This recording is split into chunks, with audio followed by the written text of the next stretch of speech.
Hello dear students, welcome to RV English. ఈ వీడియోలో నేను మీకు each other and one another వీటి మధ్య డిఫరెన్స్ ఏంటో ఎక్స్ప్లెయిన్ చేయబోతున్నాను. వీటి మీనింగ్ వచ్చేసి ఒకరికొకరు అని వస్తుంది.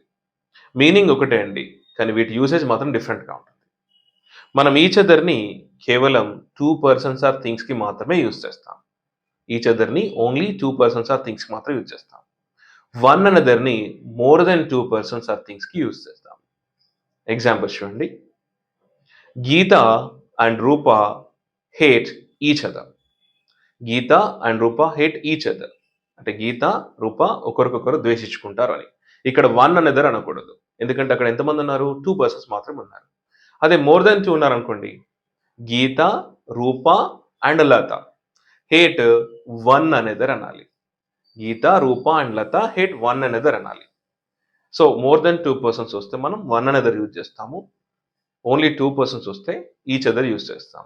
మీనింగ్ ఒకటే అండి, ఈచ్ అదర్ వస్తుంది. So this is the difference between each other and one other.